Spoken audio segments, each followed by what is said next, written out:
എന്താണ് continuous budget? Continuous ബഡ്ജറ്റിൻ്റെ മറ്റൊരു പേരാണ് റോളിംഗ് ബഡ്ജറ്റ്. അപ്പോൾ നമുക്ക് ഈ പേരിൽ നിന്ന് തന്നെ നമുക്ക് മനസ്സിലാക്കാം, നമ്മൾ കണ്ടിന്യൂസ് ആയിട്ട് പ്രിപ്പയർ ചെയ്യുന്ന ബഡ്ജറ്റാണ് കണ്ടിന്യൂസ് ബഡ്ജറ്റ്. അതായത് ഒരു 12 മാസത്തേക്കുള്ള ബഡ്ജറ്റ് നമ്മൾ കണ്ടിന്യൂസ് ആയിട്ട് പ്രിപ്പയർ ചെയ്യാണ് ചെയ്യുന്നത്.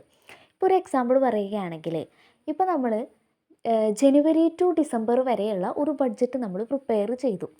അപ്പോൾ അതിൽ ജനുവരി മന്ത് എൻഡ് ആയപ്പോൾ നമ്മൾ എന്ത് ചെയ്യാണ്, അടുത്ത കൊല്ലത്തിലത്തെ ജനുവരി മന്ത് ഇതിൻ്റെ കൂടെ ആഡ് ചെയ്ത് വീണ്ടും 12 മാസത്തെ ബഡ്ജറ്റ് നമ്മൾ പ്രിപ്പയർ ചെയ്യാണ് ചെയ്യുന്നത്. അതായത് ജനുവരി കഴിഞ്ഞു, ജനുവരി കഴിഞ്ഞ് കഴിഞ്ഞാൽ പിന്നെ ഫെബ്രുവരി ടു ഡിസംബർ എത്ര മന്തുള്ളൂ? 11 മന്തുള്ളൂ. അപ്പോൾ നമ്മൾ എന്ത് ചെയ്യും, അടുത്ത ഇയറിലത്തെ ജനുവരിയും കൂടി കൂട്ടി അത് 12 വർഷത്തെ ഒരു ബഡ്ജറ്റാക്കി പ്രിപ്പയർ ചെയ്യാണ് ചെയ്യുന്നത്.